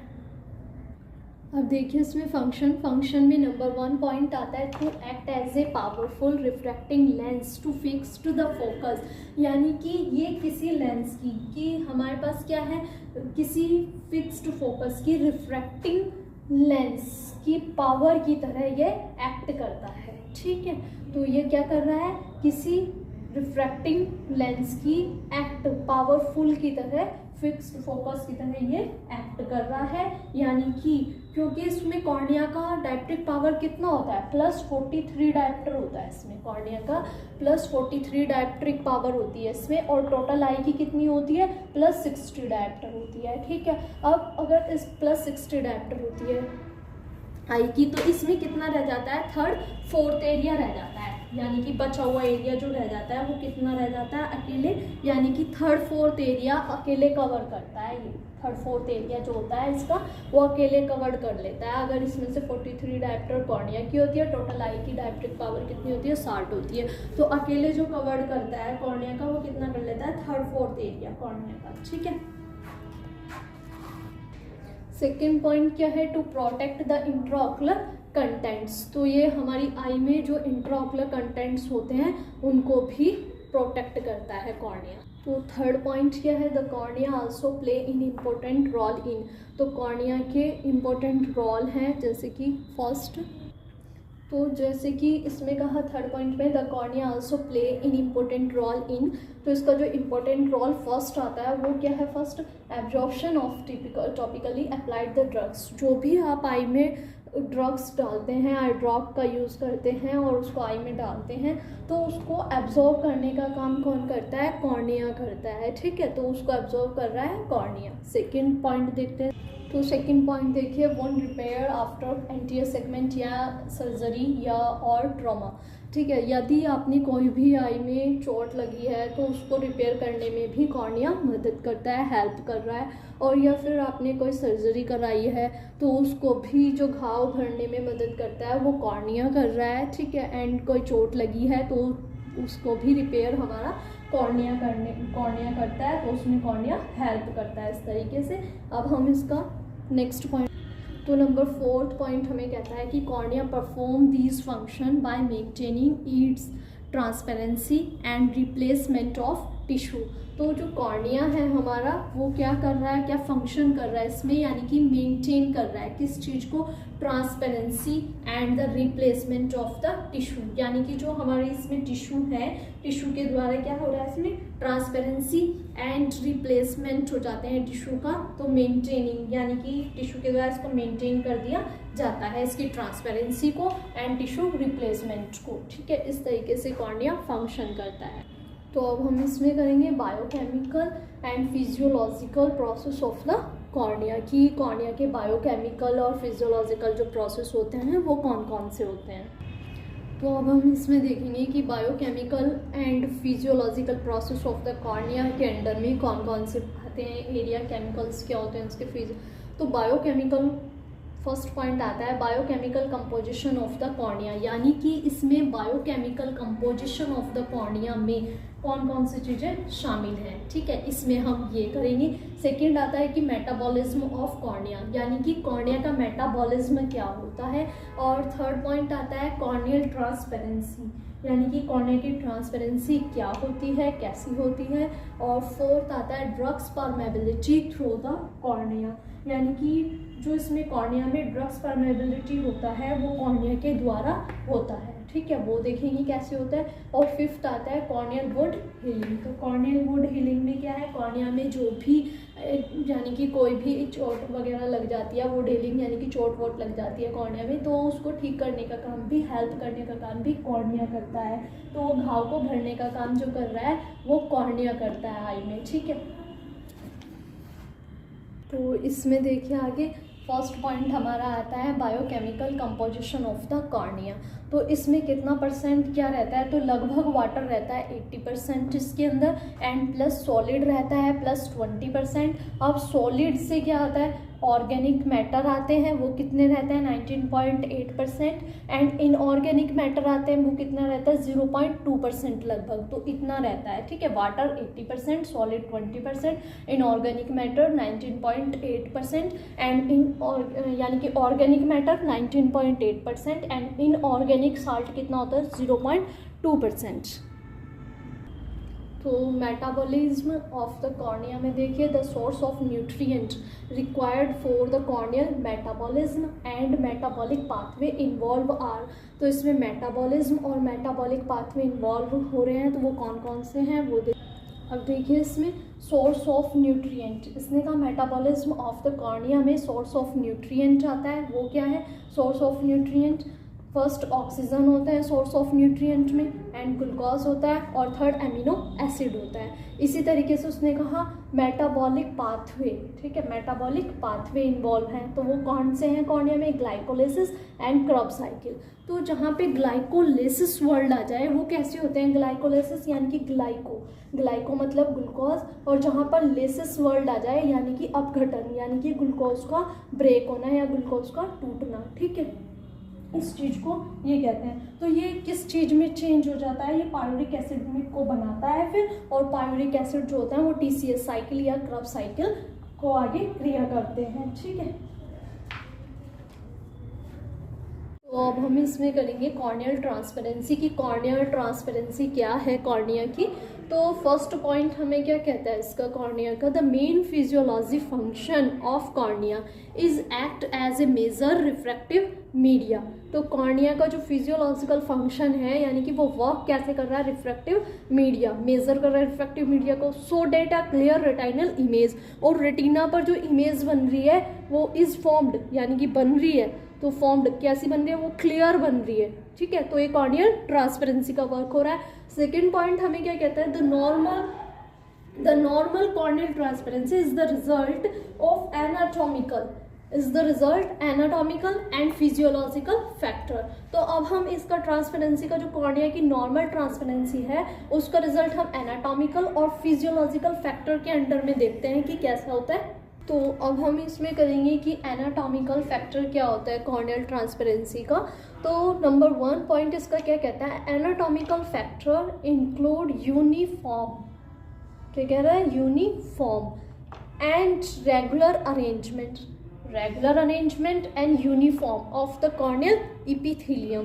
तो यूनिफॉर्म का मतलब क्या होता है, यूनिफॉर्म का मतलब ये हो रहा है जैसे कि कोई भी एक रॉड ले लीजिए आप एक एग्जाम्पल के तौर पर, कि कोई एक सड़क जा रही है, ठीक है, रोड जा रहा है, तो रोड में क्या है, अगर यूनिफॉर्म यानी कि एक रेगुलर वे में है, यानी कि एक वो उबड़ खबड़ रास्ता नहीं है, एक रेगुलर वे है, ठीक है। तो यूनिफॉर्म का मतलब होता है एक रेगुलर, यानी कि वो रेगुलर है हमारे कॉर्निया, उबड़ खबड़ नहीं है, यानी कि रेगुलर अरेंजमेंट। यूनिफॉर्म का मतलब इस तरीके से नहीं है, जैसे ये रूट अभी सिंपल जा रही थी ये रूट, अब यहाँ पर हल्का सा एक गड्ढा टाइप बन गया है, ठीक है, अब फिर यहाँ सिंपल हो गई रूट, बिल्कुल प्लेन हो गई, फिर से ऐसे ही ये यहाँ पर गड्ढा बन गया और यहाँ पर फिर रूट सिंपल आ गई। तो ये क्या आ गया, एक यूनिफॉर्म यानी कि उबड़ खबड़ रास्ता आ गया। अब लेकिन हमारा जो कॉर्निया है वो है कैसा, एक बिल्कुल प्लेन एरिया यानी कि सिंपल एरिया है, रेगुलर वे में है, तो इसलिए हम बोल रहे हैं regular arrangement of the corneal epithelium. तो हमारी कॉर्निया की जो इपिथेलियम है वो कैसा है, रेगुलर अरेंजमेंट। तो अब इसमें देखिए सेकंड पॉइंट क्या कहता है, a peculiar arrangement of the corneal lamellae. तो कॉर्निया की जो लैमेली है वो एक विशेष, पैक्युली का मतलब होता है विशेष अरेंजमेंट में होती है, ठीक है। तो थर्ड पॉइंट हमारा क्या कहता है कॉर्निया में, इसमें ट्रांसपेरेंसी में, कि कॉर्नियल एवेस्कुलरिटी। तो कॉर्निया कैसा है, एवेस्कुलर स्ट्रक्चर है, तो कॉर्नियल एवेस्कुलरिटी।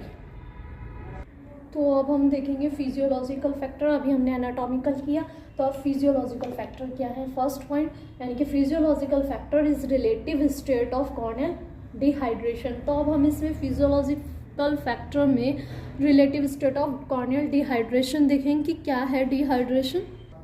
तो इसमें हमने देखा कि कॉर्नियल डिहाइड्रेशन है, तो इसमें क्या है, नोट कर मैंने लिखा है इसमें कुछ कि देयरफॉर, इसमें क्या है, therefore almost any process which upset the anatomy and और physiology of the cornea will cause loss of transparency to some degree. तो इसमें क्या है कि जो इस प्रकार, ठीक है, देयरफॉर यानी कि यहाँ पर क्या हो रहा है, इस प्रकार जो एनाटॉमी और फिजियोलॉजी है, ठीक है, एनाटॉमी और फिजियोलॉजी जो है कॉर्निया का, वो क्या कर रहा है कि कुछ डिग्री तक, यानी कि जो इसके फैक्टर्स हैं, एनाटॉमी फैक्टर हैं और फिजियोलॉजी फैक्टर हैं, वो कॉर्निया की ट्रांसपेरेंसी को कुछ डिग्री तक लॉस कर देते हैं। ठीक, समझ आया। यानी कि इस प्रकार से कॉर्निया की जो एनाटॉमी और फिजियोलॉजिकल फैक्टर हैं कॉर्निया के, वो कुछ डिग्री तक कॉर्निया की ट्रांसपेरेंसी को लॉस कर देते हैं। तो अब हम इसमें करेंगे factor affecting the transparency of cornea. ठीक है, कि कौन कौन से ऐसे फैक्टर हैं जो कॉर्निया की ट्रांसपेरेंसी को अफेक्टिंग करते हैं। ठीक है, तो फर्स्ट आता है इसमें corneal epithelium and tear film. तो corneal epithelium and tear film ये किस तरीके से कॉर्निया की ट्रांसपेरेंसी को अफेक्ट करता है। तो ये अफेक्ट करता है, जैसे जब आप एक एग्जांपल ले लेते हैं, ठीक, तो जब आप रोते हैं, ठीक है, तो अगर रोने के समय में आप देखते हैं कि आपको ब्लर दिखता है सब कुछ, तो वो साफ नहीं दिखता तब उस टाइम। ठीक है, जब आँख में से टीयर्स निकलते हैं यानी कि आप रोते हैं, उस टाइम पर आपको साफ नहीं दिखता, कुछ भी आप देखते हैं तो वो थोड़ा ब्लर होता है। तो इस तरीके से वो आपकी ट्रांसपेरेंसी को इफेक्ट कर रहा है। ठीक है, तो ये भी है इसमें corneal epithelium and tear film में। अब सेकंड आता है अरेंजमेंट ऑफ स्ट्रोमल लैमेली। तो अरेंजमेंट ऑफ स्ट्रोमल लैमेली, अभी भी मैंने पीछे बताया था कि स्ट्रोमल लैमेली अरेंजमेंट क्या है इसमें, कि कहीं पर कोई एक रोड बना दी गई, ठीक, कहीं पर तो वो सिंपल प्लेन सही जा रही है, ठीक है, और थोड़ी देर में आप देखते हैं क्या उसमें इस तरीके से, अगर ये सिंपल है, रेगुलर वे में है, तो ये सही है। और अगर इसमें क्या हो रहा है, कहीं पर गड्ढा हो गया, कहीं पर रोड है, कहीं पर गड्ढा है, कहीं पर रोड है, तो ये क्या आ गया, अरेंजमेंट, यानी कि ये यूनिफॉर्मली हो गया है। तो यानी कि इस तरीके से, तो एक जो कोई भी एक सड़क बनी है हुई होती है, अगर वो ऊंची नीची होगी इस तरीके से, तो उसको तब भी साफ नहीं दिखाई देगा। तो स्ट्रोमल लैमेली जो है हमारी, वो कैसी, अगर वो रेगुलर है तो क्लियर जा रही है, और अगर कहीं से ऐसी, कहीं से इस तरीके से होगी, ऊंचा नीचा होगा, तो भी ये कॉर्निया की ट्रांसपेरेंसी को अफेक्ट करेगा। तो नेक्स्ट इसमें आता है क्या, कॉर्नियल वेस्कुलराइजेशन। नेक्स्ट आती है इसमें कॉर्नियल वेस्कुलराइजेशन। तो कॉर्नियल वेस्कुलराइजेशन क्या है इसमें, यानी कि अगर कॉर्निया की वेस्कुलराइजेशन होगा इसमें अगर, तो यानी कि अगर इसमें ब्लड वेसल्स होंगी, तो भी अगर कॉर्निया क्या है, ट्रांसपेरेंट स्ट्रक्चर है, अगर उसमें आगे कहीं पर ब्लड सप्लाई आ जाएगी तो क्या होगा, ब्लड सप्लाई अगर आगे आ गई तो वो रोशनी को रोक देगी। ठीक है, तो इस तरीके से इसमें तो भी वो क्लियर नहीं हो पाएगा। अगर एक एग्जांपल ले लेते हैं कि स्क्लेरा है, स्क्लेरा कैसा कंडीशन में है, स्क्लेरा एक ओपेक स्ट्रक्चर है, यानी कि उसके आर पार हम नहीं देख सकते, लेकिन कॉर्निया क्या है, उसी के अकॉर्डिंग कॉर्निया हमारा ट्रांसपेरेंट है। अब कॉर्निया अगर ट्रांसपेरेंट है तो हमें वो क्लियर दिखा रहा है, तो कॉर्निया अगर वेस्कुलराइजेशन होगा तो भी वहाँ पर ट्रांसपेरेंसी अफेक्ट होगा। ठीक है, तो हम नेक्स्ट चलते हैं कॉर्नियल हाइड्रेशन। तो कॉर्निया में क्या होता है, यदि कॉर्निया हाइड्रेशन होगा तो भी कॉर्निया की जो ट्रांसपेरेंसी है उसको अफेक्ट करेगा। ठीक, फिफ्थ पॉइंट आता है cellular factor affecting the transparency. तो यानी कि कुछ सेल्स भी होती हैं, सेलुलर यानी कि कुछ सेल्स होती हैं जो कॉर्निया की ट्रांसपेरेंसी को अफेक्ट करती है। तो अब हम इसमें करेंगे कि corneal epithelium and tear film कि क्या है ये, ठीक है। तो मैंने अभी बताया था कि जब हम रोते हैं तो उसमें एक एग्जांपल दिया था मैंने अभी कि जब रोते हैं तो क्या होता है, सब कुछ ब्लर दिखता है, कुछ भी साफ नहीं दिखता है, तो ब्लर हो जाता है। उसके कारण से वो कॉर्निया की इपिथेलियम यानी कि कॉर्निया की ट्रांसपेरेंसी को अफेक्ट करता है, ठीक है। तो हमारे पास फर्स्ट पोर्शन क्या आता है, normal epithelium is a transparent. हमारा जो कॉर्निया है वो कैसा है, ट्रांसपेरेंट है। तो कॉर्निया का जो इपिथेलियम है वो भी क्या है, ट्रांसपेरेंट है, due to homogeneity of refractive index. तो कॉर्निया का जो इपिथेलियम है वो कैसा है, ट्रांसपेरेंट होता है, क्योंकि उसमें होमोजेनिसिटी पाई जाती है किसकी, रिफ्रैक्टिव इंडेक्स की, ठीक है। तो उसमें होमोजेनिसिटी पाई जाती है रिफ्रैक्टिव इंडेक्स की। तो हम सेकंड पॉइंट करेंगे कि सेकंड पॉइंट क्या है। तो अब हम कॉर्निया का सेकंड पॉइंट, इसका सेकंड पॉइंट देखेंगे corneal epithelium and tear film का। तो the basal cells are firmly joined laterally to the other basal cells and anterior to the wing cells and desmosome and macula and the occludent। तो ये क्या कह रहा है आपको, तो इसमें अगर आपने इपिथेलियम, मैंने अभी आपको पीछे कॉर्निया की इपिथेलियम लेयर्स में बताया था और सेल्स के डायग्राम भी बनाकर दिखाए थे अलग से, तो वहाँ से देखिएगा। तो कॉर्निया की जो इपिथेलियम है उसमें सेल्स होती है, कौन कौन सी, बेसल सेल्स होती है एंड अदर बेसल सेल्स होते हैं and anteriorly to wing cells होती है। तो इस तरीके से कॉर्निया की इपिथेलियम लेयर में 3 सेल्स होते हैं, जो कि basal cells laterally and other cells anteriorly, wing cells maculae occludentes करते हैं। तो ये इनको ऑक्लूडेंट करते हैं। तो इसमें थर्ड पॉइंट हमें क्या कहता है, these light intracellular junction account for the epithelium transparency as well as its resistance to the flow of water and the electrolytes and the glucose, its barrier function। तो इसमें जो टाइट इंट्रासेलुलर जंक्शन यानी कि ये क्या है, जो कुछ सेल्स होती है उनके बीच में एक टाइट जंक्शन होता है ये, ठीक है। तो उसका टाइट जंक्शन होता है। तो इपिथेलियम जो ट्रांसपेरेंसी है, इपिथेलियम ट्रांसपेरेंसी, तो उसका इसमें रेसिस्टेंस करता है। रेसिस्टेंस क्या कर रहा है, फ्लो ऑफ वाटर का,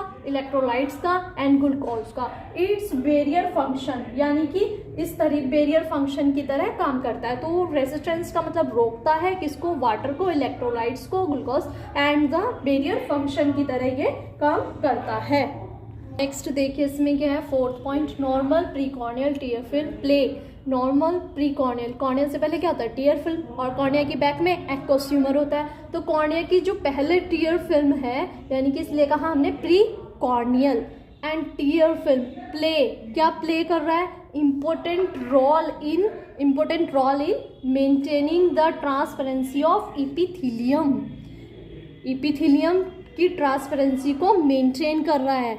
कैसे कर रहा है, अगर कॉर्निया यानी कि यदि आई में टीयर्स होंगे तो क्या होगा, विजन ब्लर होगा, जो भी चीज़ देखेंगे आप वो ब्लर दिखेगी, ठीक। तो इसलिए टीयर फिल्म क्या प्रोड्यूस करते हैं, टीयर्स को प्रोड्यूस करेंगे। टीयर फिल्म तो आंसुओं को प्रोड्यूस करेंगे, तो अगर आंसू आई में होंगे तो वो क्या होगा, विजन धुंधला दिखाई देगा। तो इसलिए हमारी जो टीयर फिल्म होती है वो भी क्या मेंटेन कर रही है, ट्रांसपेरेंसी ऑफ इपिथेलियम यानी कि इपिथेलियम की ट्रांसपेरेंसी। तो अब हम इसमें देखेंगे arrangement of stromal lamellae. Arrangement of stromal lamellae आपको क्या कहता है कि अरेंजमेंट ऑफ स्ट्रोमल लैमेली यानी कि स्ट्रोमल लैमेली का जो अरेंजमेंट होता है ना, उसके कारण भी ट्रांसपेरेंसी होती है। तो उसके कारण आपको दो लोगों ने बताया गया है, क्या, मॉरिस थ्योरी के अकॉर्डिंग। तो अब हम इसमें अरेंजमेंट ऑफ स्ट्रोमल लैमेली में अभी मैंने बताया कि इसका जो अरेंजमेंट होता है, स्ट्रोमल लैमेली का अरेंजमेंट जो होता है उसके कारण भी ट्रांसपेरेंसी होती है। तो उसके कारण भी ट्रांसपेरेंसी होती है, उसके बारे में 2 लोगों ने बताया, जैसे कि मॉरिस थ्योरी और गोल्डमैन थ्योरी। इन दोनों ने भी अपना अपना डिफरेंस दिया है इसमें। तो हम फर्स्ट करेंगे मॉरिस थ्योरी। तो देखिए मॉरिस थ्योरी के अकॉर्डिंग हम देखते हैं कि मॉरिस थ्योरी क्या कहती है हमें। Morris theory in 1957 proposed that the cornea is transparent because the uniform collagen fibrils are arrangement in a regular lattice way so that the scattering light is destroyed by the mutual interference। तो ये क्या कहता है हमें, Morris ने कहा कि 1957 में कॉर्निया जो होती है वो ट्रांसपेरेंट होती है, क्योंकि क्यों होती है ट्रांसपेरेंट, क्योंकि कोलाजन फिब्रिल्स, क्योंकि उसमें कोलाजन फिब्रिल्स होते हैं जिनका अरेंजमेंट, उनके जो अरेंजमेंट होते हैं वो किस में होते हैं, लैटिक्स वे में होते हैं। ठीक है, तो हमारा जो कॉर्निया होता है वो कैसा होता है, ट्रांसपेरेंट होता है, इन्होंने कहा मॉरिस ने, और उसका जो अरेंजमेंट हो रहा है वो कोलाजन फाइबर्स जो फिब्रिल्स जो हो रहे हैं उनके अरेंजमेंट के जो है वो लैटिस वे में हो रहे हैं। ठीक है, इस तरीके से ये हमारा बना कह रहे हैं मॉरिस थ्योरी। ठीक, उसी के अकॉर्डिंग हम आगे चलते हैं इसके सेकंड पॉइंट पर। तो आगे देखिए, इन्होंने सेकंड पॉइंट में क्या कहा हमें कि लॉस ऑफ ट्रांसपेरेंसी, यानी कि loss of transparency will result if this regular arrangement is altered by the stromal oedema and the mechanical strain, यानी कि स्ट्रेस। तो इसमें हो क्या रहा है, altered by the stromal oedema या फिर मैकेनिकल स्ट्रेस। तो ये किसके कारण से हो रहा है इसमें, यानी कि कॉर्निया की जो ट्रांसपेरेंसी है वो लॉस होगी, लेकिन किसके थ्रू होगी, स्ट्रोमल लैमेली के थ्रू। तो अगर ऐसा होगा तो इसमें क्या हो सकता है, तो इसमें क्या होगा, यानी कि मैकेनिकल स्ट्रेस जो ये आया है, मैकेनिकल स्ट्रेस और ऑडिमा हो जाएगा इसमें। जो अरेंजमेंट है किसके थ्रू, जो अरेंजमेंट हो रहा है किसका, स्ट्रोमल लैमेली का। जो इसमें स्ट्रोमल लैमेली का अरेंजमेंट हो रहा है उसमें क्या हो जाएगा, खराबी आ जाएगी। और जब ऐसा होगा तो उससे क्या होगा, इसमें कॉर्निया की ट्रांसपेरेंसी लॉस हो जाएगी। तो इस तरीके से ये मॉरिस थ्योरी कह रही है हमें। अब हम बात करेंगे गोल्डमन थ्योरी पर। तो आइए देखते हैं हम कि गोल्डमन थ्योरी हमें क्या कहती है। तो गोल्डमन थ्योरी कह रही है हमें, फर्स्ट पॉइंट, इन 1968 यानी कि 1968 में Goldman proposed that lattice arrangement is not necessary. तो जो लैटिस अरेंजमेंट है is not necessary condition for stromal transparency. तो ये कह रहे हैं कि गोल्डमन ने 1968 में कहा लैटिस अरेंजमेंट कोई ज़रूरी नहीं है, इज़ नॉट। ठीक, तो कोई ज़रूरी नहीं है स्ट्रोमा की ट्रांसपेरेंसी के लिए। लेकिन फिर यानी कि फिर क्या चीज़ हमें चाहिए इसमें कि कोई स्ट्रोमा की ट्रांसपेरेंसी के लिए, तो इन्होंने कहा कि फिब्रिल्स जो, यानी कि he proposed that the cornea is transparent because the fibrils are small. तो इन्होंने क्या कहा कि fibrils in relationship to the light and do not interfere with the light transmission. तो यानी कि जो फिब्रिल्स होते हैं वो कैसे हैं, स्मॉल वे में, यानी कि छोटे हैं, तो यानी कि स्मॉल है। और तो ये कह रहे हैं कि यानी कि जो फिब्रिल्स हैं वो छोटे होते हैं और लाइट के कंपैरिजन में, लाइट के ट्रांसमिशन में ज़्यादा बाधा नहीं पहुंचाते, इसलिए ट्रांसपेरेंसी को मेंटेन कर पाते हैं। तो यानी कि जो मॉरिस है और गोल्डमन है दोनों के बड़े बड़े डिफरेंस आ रहे हैं। ठीक है, अभी मॉरिस आपको कह रहे थे, ठीक है, कि फाइबर्स जो है वो डिफरेंस मतलब कि वो रेगुलर अरेंजमेंट में होते हैं। तो मॉरिस का क्या कहना था कि जो फिब्रिल्स होते हैं वो रेगुलर अरेंजमेंट में होते हैं। लेकिन फिर 1968 में गोल्डमन आए, उन्होंने कहा कि फाइब्रिल्स ऐसा नहीं है, जो फिब्रिल्स जो हैं वो स्मॉल साइज में है, यानी कि किस में है, वो स्मॉल साइज में है, इस वजह से उसके कारण से ट्रांसपेरेंसी को अफेक्ट नहीं कर पाता। तो देखिए अब इसमें कॉर्नियल वेस्कुलराइजेशन, थर्ड पॉइंट आता है कॉर्नियल वेस्कुलराइजेशन। तो ये क्या कहता है कॉर्नियल वेस्कुलराइजेशन, यानी कि the cornea is a vascular. तो कॉर्निया कैसी है हमारी, ए वेस्कुलर स्ट्रक्चर है, एक्सेप्ट फॉर स्मॉल लूप। लेकिन वहाँ अगर ब्लड सप्लाई हो रही है तो कहाँ से हो रही है, except the small loops which invade, यानी कि इसमें इंक्लूड होना क्या, पेरिफेरी फॉर अबाउट 1 mm। तो पेरिफेरी एरिया यानी कि 1 mm। तो जो कॉर्निया में ब्लड सप्लाई हो रही है वो कहाँ से हो रही है, यानी कि 1 mm में होती है और 1 mm में नहीं होती। ठीक है, तो यानी कि लिम्बस पॉइंट पर हो रही है लेकिन अदर में नहीं होती। तो इस तरीके से, ठीक है, फिर जो उसकी थ्रू, यानी कि जो कॉर्निया में ब्लड सप्लाई हो रही है यानी कि 1 mm में हो रही है और 1 mm में ही नर्व सप्लाई होती है। ठीक है, उसके थ्रू ही जो इसका जो अरेंजमेंट होता है, ठीक है, जो इसका अरेंजमेंट, तो ये इसी के through corneal vascularisation.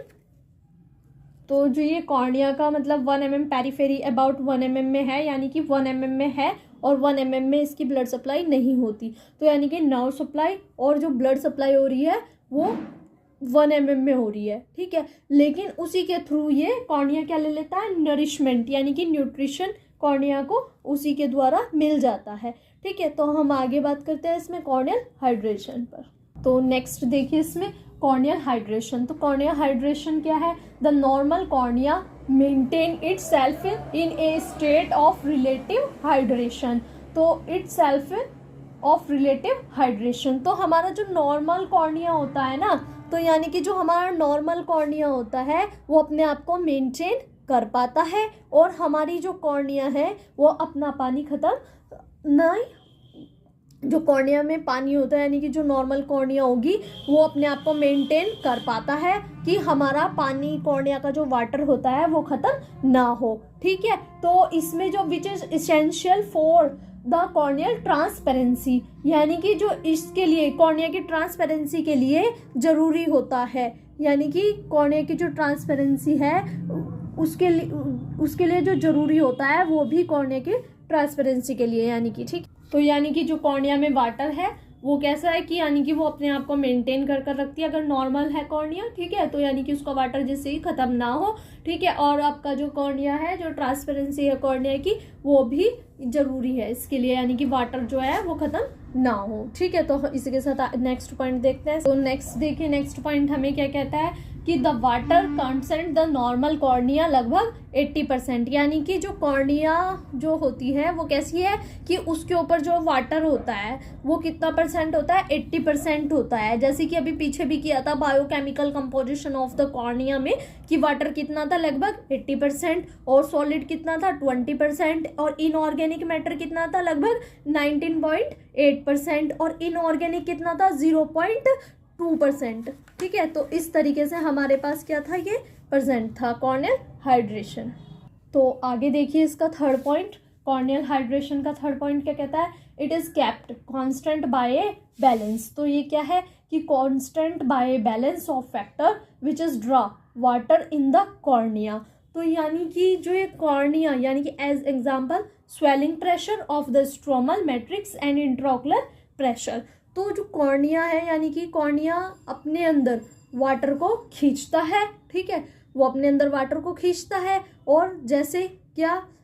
Stromal matrix, तो कॉर्निया अपने अंदर वाटर को खींच लेता है, और स्ट्रोमल मैट्रिक्स, जैसे कि स्ट्रोमल मैट्रिक्स जो होते हैं वो क्या होते हैं? उसमें स्वेलिंग प्रेशर आ जाता है। स्ट्रोमल मैट्रिक्स में क्या होता है? Swelling, example swelling pressure. तो स्ट्रोमल मैट्रिक्स में स्वेलिंग प्रेशर आ जाता है, वो किसके कारण आ रहा है? इंट्राओकुलर प्रेशर के कारण। समझ आया आपको ये पॉइंट? यानी कि कॉर्निया जो होता है ना, kept constant the balance of factor which draw the water, यानी कि कॉर्निया अपने अंदर वाटर को खींच लेता है, और जो स्ट्रोमल मैट्रिक्स होते हैं ना, जैसे स्ट्रोमल मैट्रिक्स होते हैं तो वो स्वेलिंग, उसमें क्या होता है? स्ट्रोमल मैट्रिक्स में उसमें स्वेलिंग प्रेशर आ जाता है, और ये किसके कारण आ रहा है? इंट्राओकुलर प्रेशर के कारण। ठीक, तो देखिए इसमें फोर्थ पॉइंट हमारा क्या कहता है कॉर्नियल हाइड्रेशन का?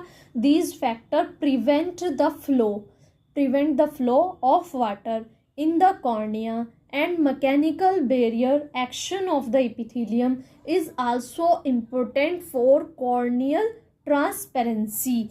तो यानी कि कॉर्निया के अंदर वाटर के फ्लो, यानी कि these factors prevent of the flow of water, तो क्या कर रहा है? कॉर्निया के अंदर वाटर का फ्लो करवा रहा है, और मैकेनिकल कॉर्नियल ट्रांसपेरेंसी को मेंटेन करवा रहा है। ठीक है, मेंटेन करता है। तो अब हम इसमें क्या करेंगे? Factor affecting corneal hydration. इसमें देखते हैं कि फैक्टर्स कौन कौन से फैक्टर्स हैं जो कॉर्निया के हाइड्रेशन को अफेक्ट करते हैं। तो सबसे पहला प्रेशर क्या है इसमें? स्ट्रोमल स्वेलिंग प्रेशर, यानी कि स्ट्रोमल स्वेलिंग प्रेशर का मतलब क्या है? इसमें स्ट्रोमा में स्वेलिंग प्रेशर ना आए। तो हमारा सेकंड पॉइंट क्या कहता है? Barrier function of epithelium and endothelium, यानी कि इपिथेलियम और एंडोथीलियम के जो बैरियर फंक्शन होते हैं वो, यानी कि इपिथेलियम और एंडोथीलियम के जो बैरियर फंक्शन होते हैं वो। तो नेक्स्ट पॉइंट देखिए number third, hydration control by active pump mechanism in endothelium. तो यानी कि इसमें क्या होता है? एक्टिव पंप जो मैकेनिज्म होते हैं एंडोथीलियम में जो चलता है वो भी कॉर्निया वो भी इसको कंट्रोल करता है, कॉर्निया के हाइड्रेशन को। तो नेक्स्ट देखिए 4th point, evaporation of water from the corneal surfaces, यानी कि इसमें क्या हो रहा है कि वाष्पीकरण हो ही नहीं सकता। इसमें क्यों नहीं हो रहा है? क्योंकि जैसे कि अगर आप एक एग्जांपल ले लीजिए कि अगर जैसे कि लिप्स होते हैं वो जल्दी जल्दी क्या होते हैं, वो सूखने लगते हैं, लेकिन अगर आई देखिए आपने कभी इतनी जल्दी जल्दी सूखते हुए, तो ऐसा इसमें यानी कि नहीं हो सकता। तो नेक्स्ट पॉइंट देखिए इंट्राऑक्युलर प्रेशर, यानी कि इसके कारण भी हाइड्रेशन अफेक्ट होता है। तो नेक्स्ट पॉइंट देखिए सेलुलर फैक्टर अफेक्टिंग ट्रांसपेरेंसी, तो यानी कि कुछ सेल्स भी होती हैं जो कॉर्निया की ट्रांसपेरेंसी को अफेक्ट करती। तो देखिए इसमें नेक्स्ट पॉइंट, यानी कि सेलुलर फैक्टर अफेक्टिंग ट्रांसपेरेंसी भी किया था कि कुछ सेल्स भी होती हैं कि वो जो ट्रांसपेरेंसी को अफेक्ट करती हैं, लेकिन क्या है इसमें आगे, corneal fibroblast keratocytes are important in maintaining the transparency as, यानी कि इसमें क्या है कि कॉर्निया और फिब्रोब्लास्ट, उसने कहा कुछ सेल्स अफेक्ट करती है, यानी कि कॉर्नियल फिब्रोब्लास्ट जो होती हैं और केराटोसाइट्स, यानी कि इसको केराटोसाइट्स भी बोल सकते हैं। तो ये जो होती है ना, ये क्या करती हैं, कॉर्निया की फिब्रोब्लास्ट और keratocytes are important in maintaining the transparency, यानी कि कॉर्निया की ट्रांसपेरेंसी को ये भी बेहतर बनाती है। जैसे कि उसने कहा source maintaining and transparency source stromal collagen and proteoglycans. तो इसमें ये क्या कह रहा है कि ट्रांसपेरेंसी को बेहतर बनाती है, जैसे कि स्ट्रोमल कोलाजन्स एंड प्रोटियोग्लाइकोन्स भी ये मदद करता है, यानी कि उसमें ये हेल्प करता है।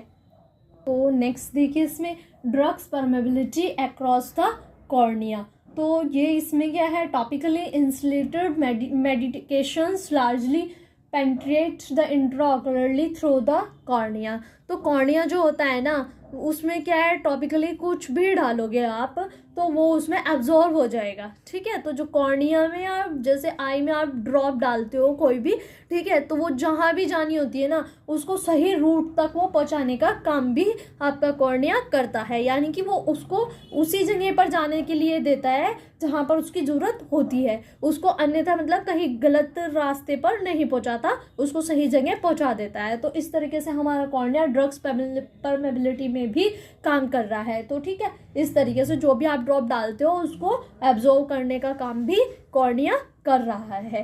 तो यदि आप कॉर्नियल वुड हेलिंग, यानी कि उसमें कौन कौन सी लेयर ऐसी हैं जो इसमें मदद करती है वुड हेलिंग में, जो कौन कौन सी लेयर आती है, epithelium, stroma and endothelium and vascular राइजेशंस। तो ये इसमें हेल्प करती है किसमें, वुड हेलिंग में। और इसी के साथ ये टॉपिक हमारा समाप्त। यदि आपको लेक्चर अच्छा लगा है तो लेक्चर को लाइक करें एंड ज़्यादा से ज़्यादा शेयर भी करें, और यदि आप चैनल पर नए हैं तो चैनल को सब्सक्राइब भी करें।